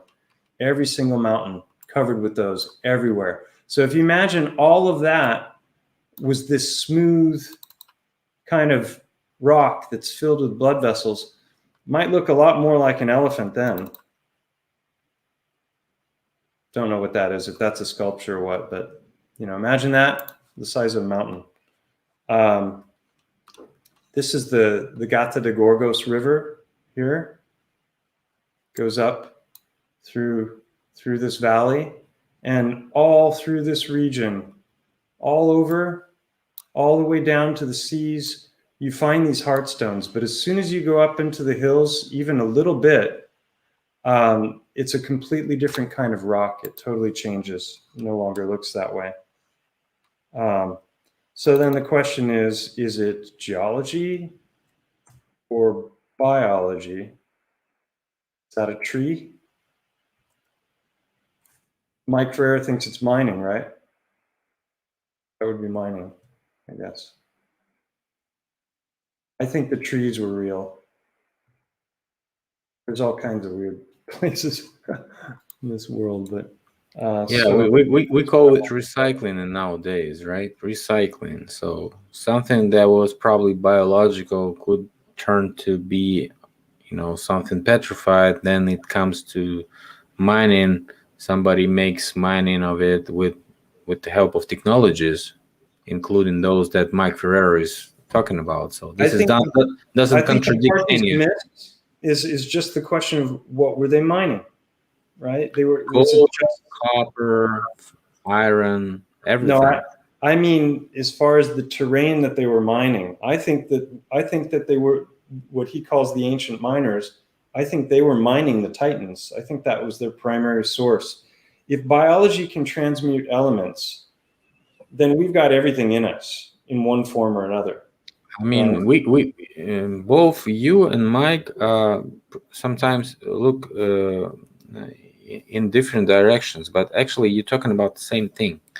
So it's just, you know, we're talking about different methods of mining, right? So there's block cave mining, there's drilling, there is quarrying, right? Also different and it looks different after it's done, after it's abandoned.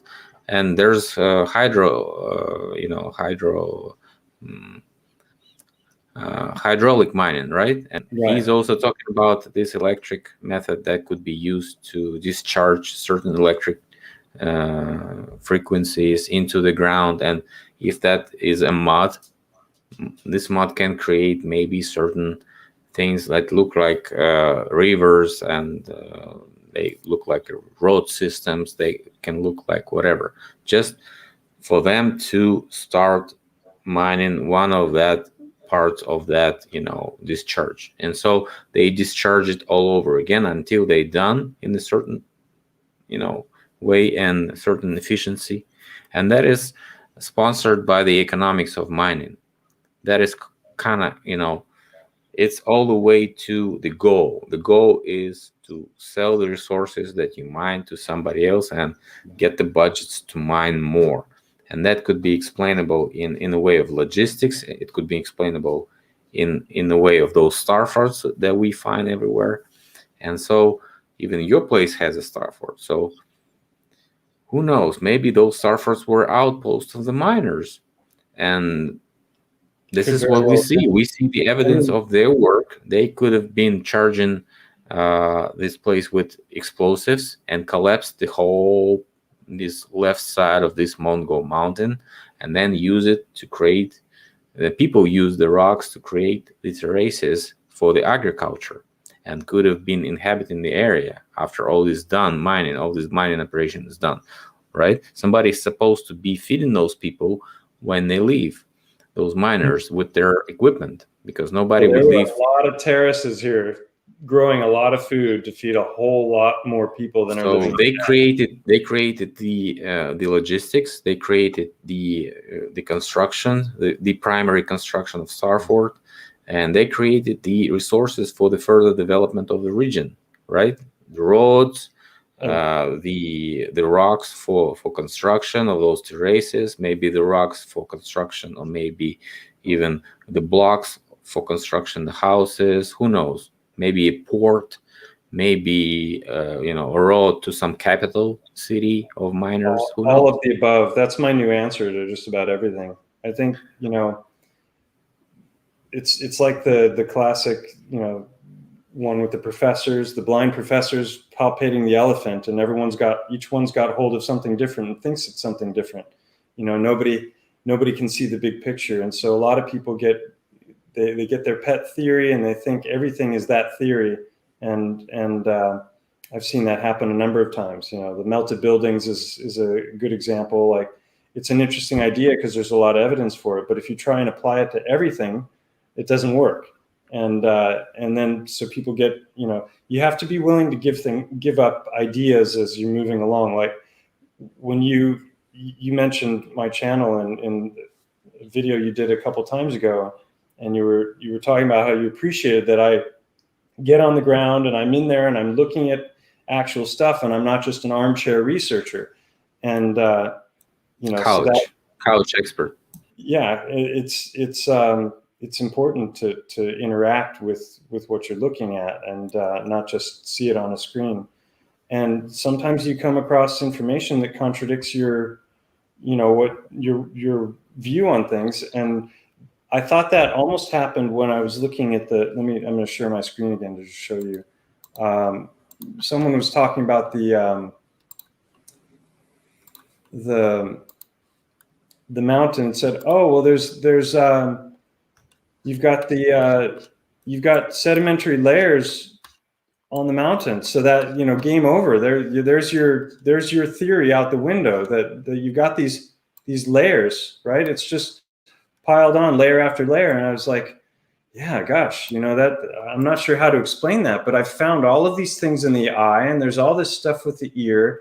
There's the macro anatomy of there's a big crevice between the legs, a deep canyon that you can hike up.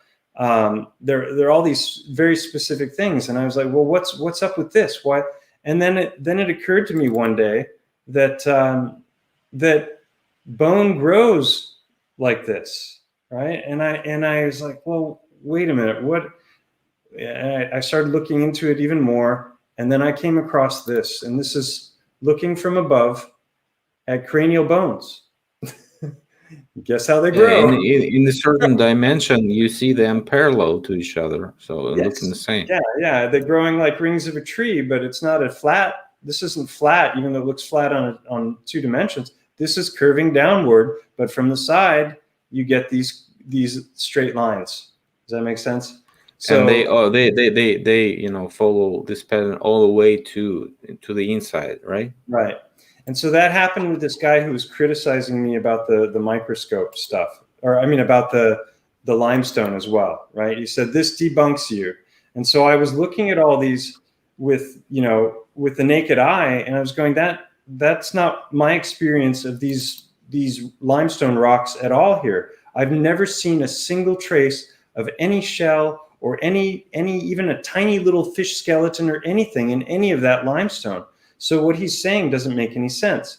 So I decided, okay, well, I went out and I got myself a microscope, and it was a 60x microscope, and I went out to these rocks right here because I wanted to look at them up close. And these are the 60x pictures that I took, and there is no hint anywhere at 60x of any of these these sea creatures. Sea creatures and organisms. Not a single hint of them. So I was like, okay, well, it doesn't make sense. Like here you can see this is broken off, and I picked up this, or no, that's just part of this one broken off. And even in here, there's no sign of any sea creatures anywhere. So, how is that possible that it could be compressed and form this kind of rock with all these channels and everything, but there's not going to be a hint of any sea creatures at all? So I got myself a better microscope, and this one goes between 500 and 1000x. And I went back out and I looked at, this is what a hair looks like at 500x. And this is a tiny, tiny, tiny little flower. This is the wing of a gnat. Okay. So this is a limestone at 5, it's either 500 or 1000x. And that's actual growth there. The yellow is a mossy sort of thing. Those little round yellow things, you'll see those in a second up close, what they look like. But this is, when you look at what looks like rusty iron, there's no hint whatsoever of any of those kind of creatures. And so this is what that moss looks like up close. That's 1000x. That's the only sign of life I could find. No other signs of life besides that. And you can see here that it's really a microscopic version of the trabecular bone that I've shown you. It's a tiny, tiny version of that. So I think it's important to, when people criticize things, to actually listen to what they're saying and see if their argument has merit, and then and actually investigate things before you criticize them. And so it's called killing sacred cows. Like in the truth movement, when I was looking at earth shape and everything, I came across crepuscular rays, and I thought, oh, this is undeniable proof that the sun is smaller and it's closer. Otherwise, they wouldn't veer off like that. And then I saw a video of a guy showing that that's just the nature of how light works. And if you're driving past a field and you ever see the guy running in the field, that's like the lines are perfectly parallel, but that's when you're looking straight out. But the lines out to the sides are angling away. So when I realized that, I was like, wait a minute, that's just the function of how our eyes work. So, there's still tons of people that crepuscular rays doesn't prove Earth shape either way. It's inconclusive. but there's tons of people claiming that the sun is smaller and it's closer because of crepuscular rays.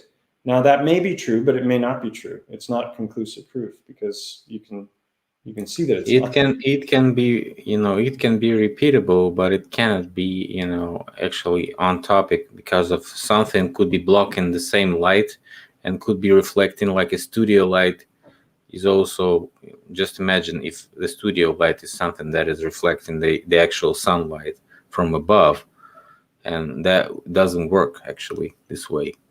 So the light itself is the way to research, because if you research how the light works, how the light bulbs are working, how this light is, pixels of those light, how many can be transferred in a distance, there's no way you can prove that something can reflect off some planet in the solar system this way. So you can see the light of the sun from that distance reflecting from that object and going back to Earth. This is, ridiculous, because the size of the sun on Earth is, well known to the distance of whatever, it's like 100 million kilometers or 100 miles. 93 million miles. I don't know how 93 million miles. And when you check the distance, for example, to the, I don't know, Pluto, and that distance is way, way more longer than we have to the Earth, and there is no way the light would reflect to that distance and go back to the Earth. As is just unimaginable, Yeah, there's so. I mean, that's such a big and deep topic, obviously. What do you think about the giant tree thing? I'm not pointing at each and every Table Mountain to be a, ancient tree stump, petrified tree stump, because none of that basalt thing is working with my opinion. I'm researching melted rocks right now, and I'm gonna make a brief video very soon about melted rocks, how they can be used in current technology. There's a lot of information about that, actually, and all those rocks look like a type of basalt, and so that kind of proves that basalt is actually preheated melted rock that is coming from underneath. So as I was saying, that could be due to reaction, some chemical reaction that can be created artificially while drilling to the bottom of some certain layer and injecting some chemical there, so the reaction might start and the melting procedures will, be started and ignited, and then you can probably reach to the certain heat point when all the stuff can erupt like a volcano. And who knows, because this lava also looks like a melted rock. It looks like a little bit polished when it dries out, so kind of like basalt. So the production of pipelines and grinders that are also used in mining, even payments on the streets and the roads could be used from this melted rock. And they actually do it and sell this rock in some certain areas. Czech has it, Russia has this production of melted rock formations and pipelines. So this is very interesting. I'll make a video about that. So you all guys see that all these melted rocks looks different from what people call melted buildings, because when it's melted, and when it's just a flow that is drying out and looking like melted, it's not melted, because melted is always polished and shiny. Okay. Yeah, vitrification, I think. Vitrification, yeah. I think we have a pretty good show today, and as you wished, it was 2 hours. Thanks a lot, everybody in the chat. We see a bunch of people interacting, and you can subscribe to Mike's channel, clicking the link in the description. There's also a video that is also probably a coincidental evidence that Mike is doing great research, because those haters created a video about him, and you can click the link and go to that video and dislike that video for us, because it has only 100 dislikes, so we might as well give him another 100, although it won't help because that channel is really big. That's Simon Den, and so that video that he did got 170,000 views. It's awful video, because I had a 2-week wave of hatred that came towards me. It's awful video because I watched it a bunch of times, and I couldn't find any logic in his. He's trying to be scientific, calling himself Simon Den. He contradicts scientific method in a variety of ways. He's just like a propaganda, from Soviet Union, putting a little clip of your, research, and then saying, no, that doesn't exist. Then putting another clip of yours. No, this is obviously doesn't exist. Mud floods never happen. I said, what? you just check out the history of, for example, Wales, where you have this mining waste pile mud that got the school buried in a second, and a bunch of kids died there, and all those Walish people were trying to dig with their own bare hands to save their kids, and many different flash floods everywhere. Mud flood in Indonesia, which is currently ongoing, never stopped for 12 years. I don't know how. So there's a bunch of mud floods, and mud is flowing from underneath. So I don't know what these people trying to prove, and what are they? Why, if they're interested in your research, that is a huge grade for you to be a real researcher and being bugging them. Yeah, a friend of mine, Howard, was like, "You should be thrilled, man. You attracted one of the biggest trolls out there." It's like, that's like total confirmation you're on the right track. Yeah. But it wasn't fun. A friend of mine, David, told me, "Hey, you can set the videos to approve only on the comments," and that was a lifesaver, because I was like having to monitor the channel, because I don't mind if people come in with criticism, and if they see flaws in the work that I've done and the research, and they're like, "But what about this or what about that?" I take the time, I answer those questions, but it was that wasn't what was happening. These guys were just coming and telling me I shouldn't procreate, and that is like initiation, man. Gene pool and et cetera, et cetera. So it's like a college initiation, man. When you have like a rookie year and you have this initiation, trial somebody trolls you with some heavy, serious drink. You think it's iced tea. You drink it and you totally knock you out. So, I mean, you're a great person. You have a real life experience with fighting. Somebody which is right now in most of the headlines in the previous year, and so you had an experience that is quite. I ran across another channel the other day that did like a 3 or 4 minute mocking video, and it's like, it wasn't Neil deGrasse type video. Like, it's like I would say something, and then he pauses the video and he adds laughter, like a laugh track to it. I was like, okay, now I'm a sitcom, it's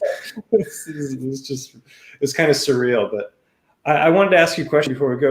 Are you familiar with Hangman 1128's channel? Not really. Let me just make sure I got the right number. YouTube, because he's done probably like 50 hours of on-site research, where he's showing, Hangman 1128, I think. Yes, that's the right number.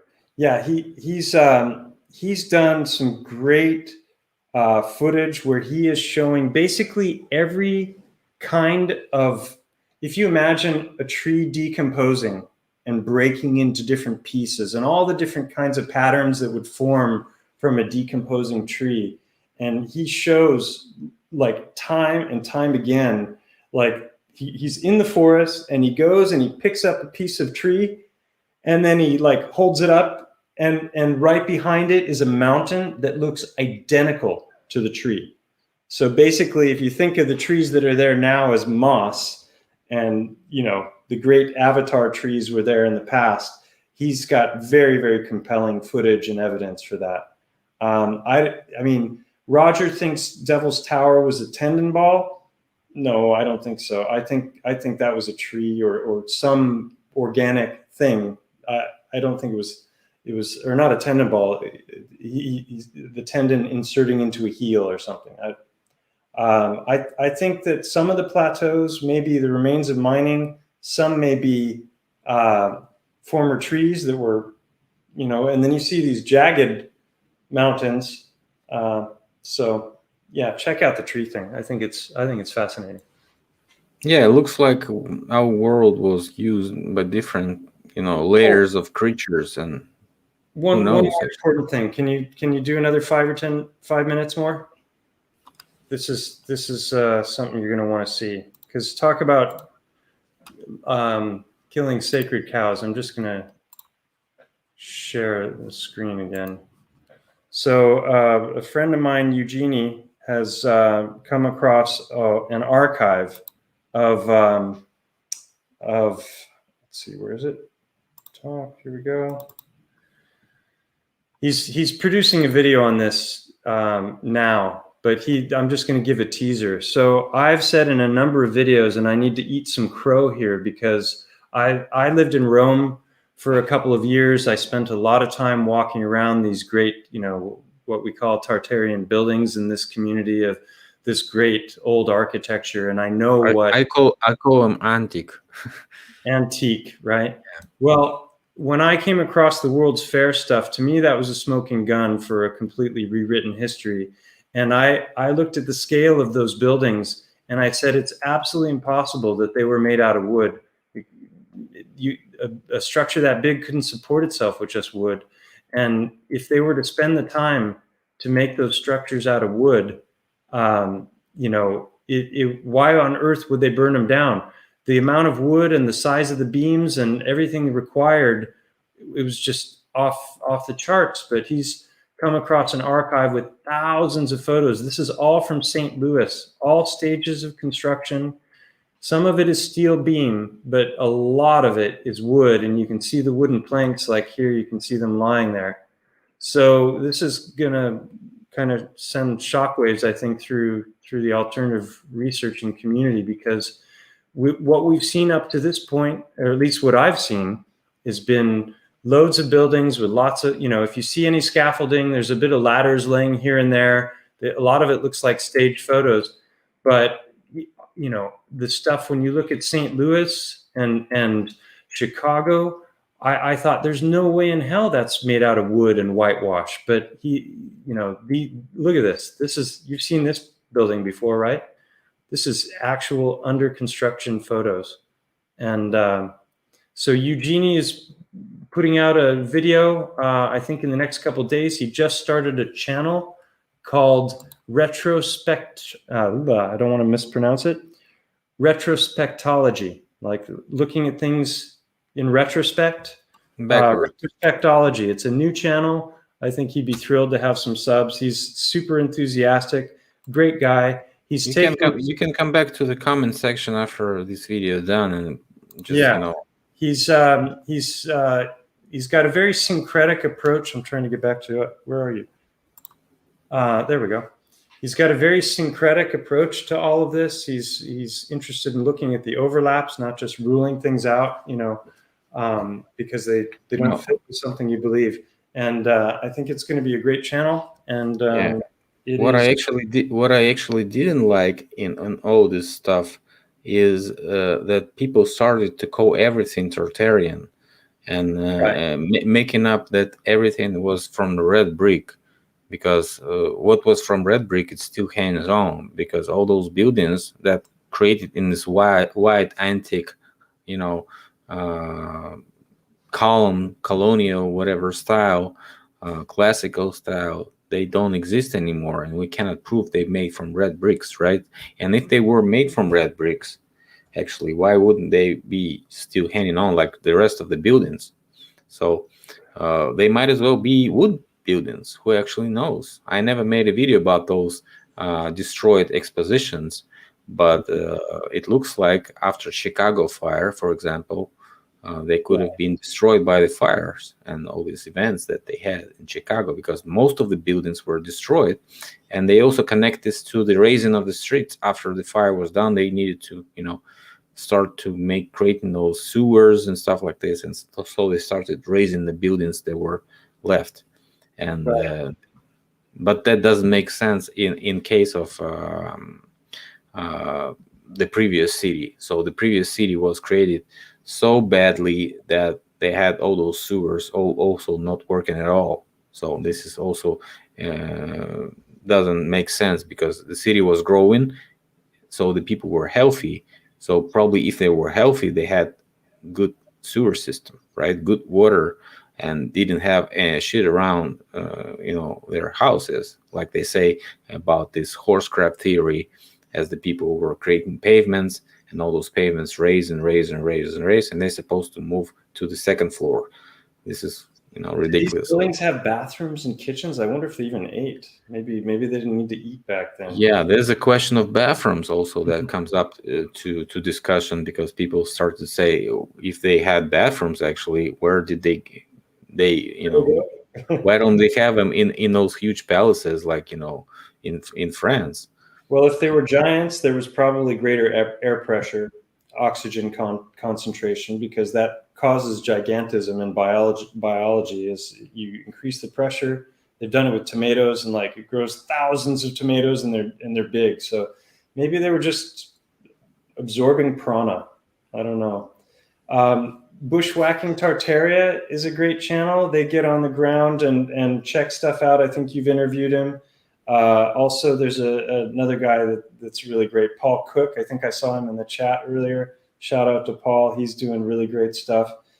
You talked in that video where you mentioned my channel. You were basically, without using the word, you were arguing for a syncretic approach to all of this, where we're trying to see where things mix and overlap. And I really respect that. And I think you hold a very high standard when it comes to what you expect from researchers. And I appreciate that.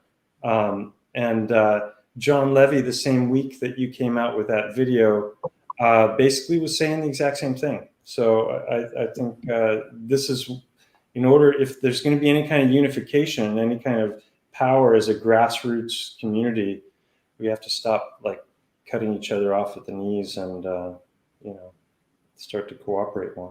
Yeah, why not? Why not? Why not? Because everything is advancing, and so I'm just really tired of new topics. So I'm just trying to make what people ask. People ask me to make a video about 1971, so I'm making this video. This is what my schedule looks like. I go back to my group and see what people ask me to do first.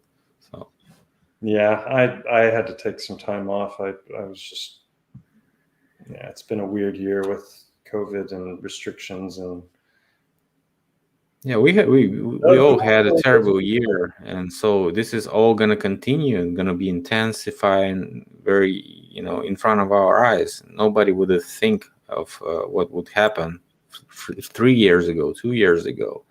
Everybody was not even using the reset term, and now everybody using the reset term. And that is ridiculous, because people come back to what I was saying like 3 years, 4 years ago, and just make new videos about the same topics. Those videos pop up everywhere I go. In Facebook, people just making the same topic videos, and there is just it's a path of research. If you start researching alternative history, you get stuck in all those topics that I got stuck 4 years ago. This is obviously the path. Yeah, somebody's mentioning FENDAP. That's Flat Earth Nation. Something Pretoria. I can't remember. There it is. Yeah, not. Yeah, I've been showing his channel. Yeah, he's been saying some iffy things about me, but also paid me a lot. They didn't steal, and we have. I don't know. At some point, we'll probably have a conversation. They didn't steal the term Great Reset. They just used the reset as a technology for all these, things and these circles and this cyclic history that we have. Is just, prior prescribed to us and planned way back in days. Everything is predictive programming. When you get into it, it's just like. Those who don't learn what is mud flood? Mud flood is one of the reset technologies that is obviously evident, and you can find it mostly in every city that has 19th century buildings. Then after 19th century, those buildings with the similar evidence start to disappear mystically, and the cultural layer stops growing. And this is the period that we synchronize in our research, which is like from 1820s to 1840s, maybe 50s, which possibly the period of the previous 19th century event which could not be simultaneous in every area. So spit in the face of those people who say it was simultaneous, who think it was a tsunami type of event. This is not a tsunami type of event. Nothing has any evidence of that. Cultural layer is when the horses shit 15 meters high and then they just put pavement over it. Yeah, and they only shit with clay. Remember that. So when the horses shit with clay, it's called the mud flood anomaly. Old time horses.